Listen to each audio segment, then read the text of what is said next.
При крајот на минатата година министерот за здравство отворено им се закани на пушачите во Македонија. За нив ќе има високи казни, но и за кафаните, биструата, за цигароманијата на затворените и отворените тераси.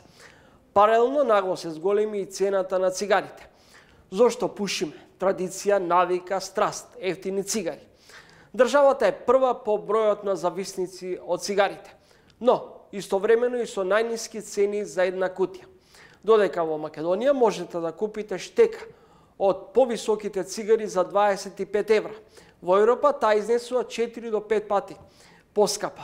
Или може да добиете или да купите една штека во износ од 150 евра. Па и повеќе. Акцизите при увоз на цигарите се важен фактор за полнење на буџетот. За ова, гостин во ова издание на Тренинг Бојана Мијовиќ Христовска од Think Tank организацијата Аналитика. Значи, Аналитика во 2019 година направи сеопфатна анкета со репрезентативен примерок со адултна категорија на граѓани, кое истражување покажа дека 48,4% од населението во Македонија пуши цигари, со што ја става државата во една од 10 земји во светот по најголем број на испушени цигари по пушач. Односно, интензитетот на пушење од овие пушачи е над 21 цигара.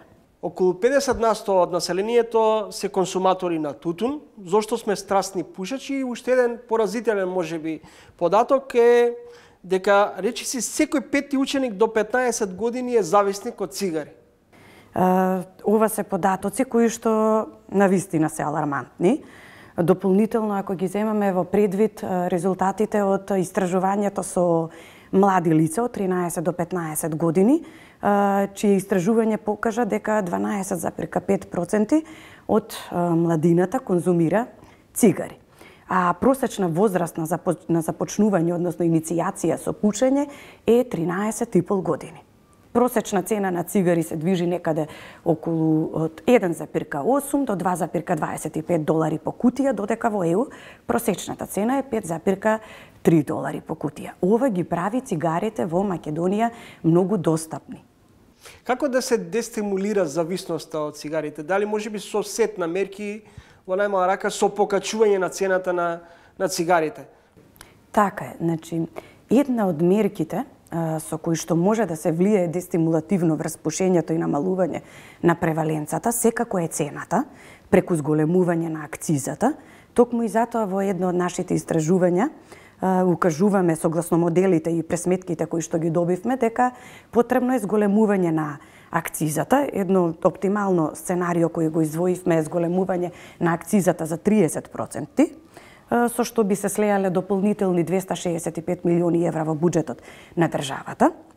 Би се намалила преваленцата на пушење, би се намалил бројот на пушачи. Меѓутоа, многу е важно да напоменеме дека не може само со една мерка да влијаеме дестимулативно врз намалување на пушењето.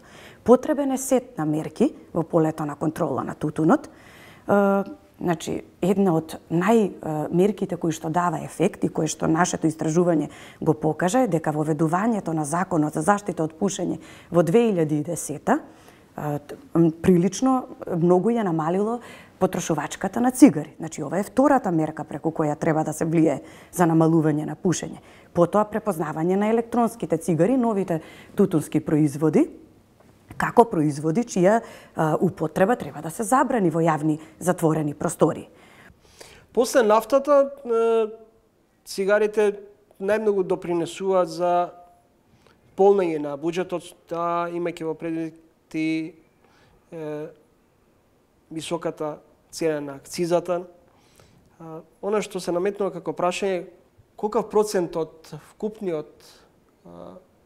вкупната куповна моќ на цигарите се влева во буџетот на државата?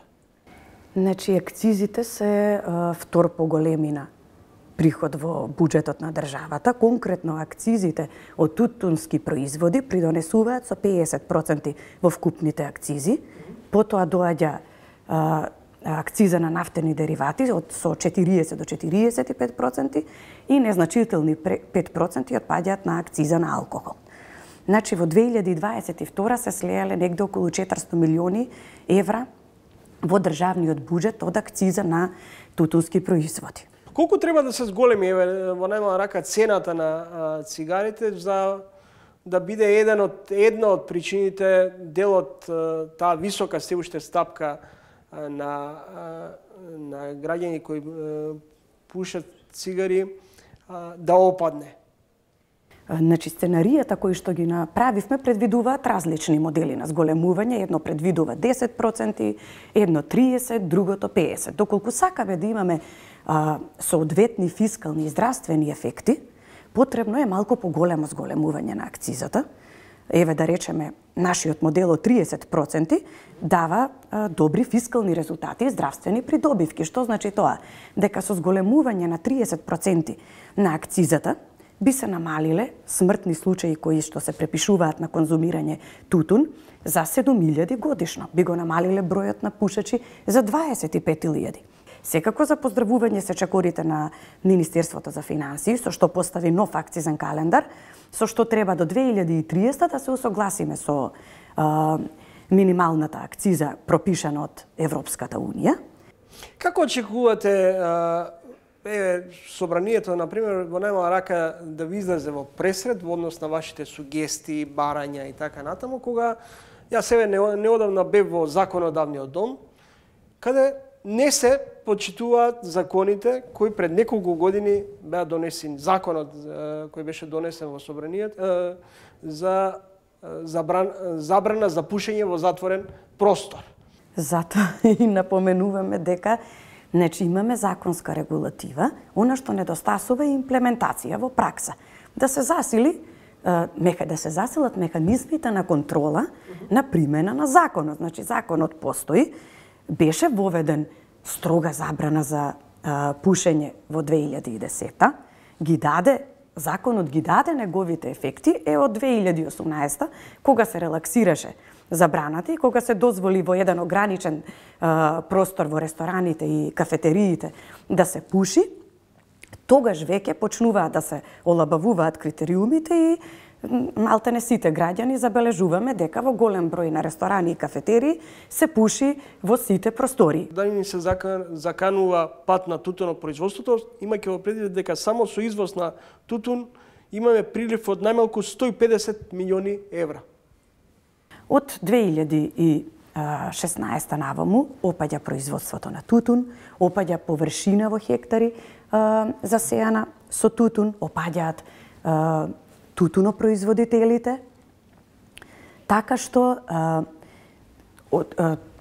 покачување на акцизата не е никаква закана за тутунопроизводителите. Она што Македонија го има превземено како правна обврска е потпишувањето на рамковната конвенција за контрола на тутунот, согласно која со текот на годините Македонија има превземено обврска да го намали производството на тутун, меѓутоа и да им најде и да им помогне на тутунарите да се изнајде соодветна алтернативна култура која што ќе им овозможи иста заработувачка и која што ќе ги пренасочи тутунарите кон одгледување на друга култура. Британскиот премиер не дела најави рестриктивни мерки против електронските цигари на островот. Треба сега да се действува додека овие електронски цигари не станат ендемична појава меѓу младите, е оценка на британскиот премиер. За 2 години нивната продажба е зголемена 9 пати, предупреди Риши Сунак. Што со нив во Македонија? И во Македонија како да стана мода се повеќе да се консумираат или да се купуваат и користат електронските цигари? Така е. Електронските цигари и несогорливите тутунски производи во последниве 3 години ги гледаме се почесто на пазарот и преку нивно рекламирање, меѓутоа и поради тоа што не се препознаени во Законот за заштита од пушење. Значи, тие се конзумираат и во затворен јавен простор. Од тука е потребно значи да се направи измена на законот со што ќе се забрани нивно користење. Меѓутоа пак за поздравување е тоа што Македонија сепак од 2024 воведува акциза на електронските и на несогорливите тутунски производи, што со ЕУ директивата за жал не е пропишана акциза на овие тутунски производи, што сепак ни дава некој оптимизам да веруваме дека ќе се стави нивната примена во контрола. Дали преку зголемување на акцизата, дали преку препознавање во Законот за заштита од пушење, а се согласувам дека да, заземаат, ќе почнат да заземаат голем дел од пазарот, како нови и неиспитани производи, меѓутоа и заради тоа што сепак сега стануваат лесно достапни. И тоа е најголемиот проблем. Ви благодарам за гостувањето во емисијата. Благодарам и на вас. Следевте разговор со Бојана Мијовиќ Христовска од Think Tank организацијата Аналитика.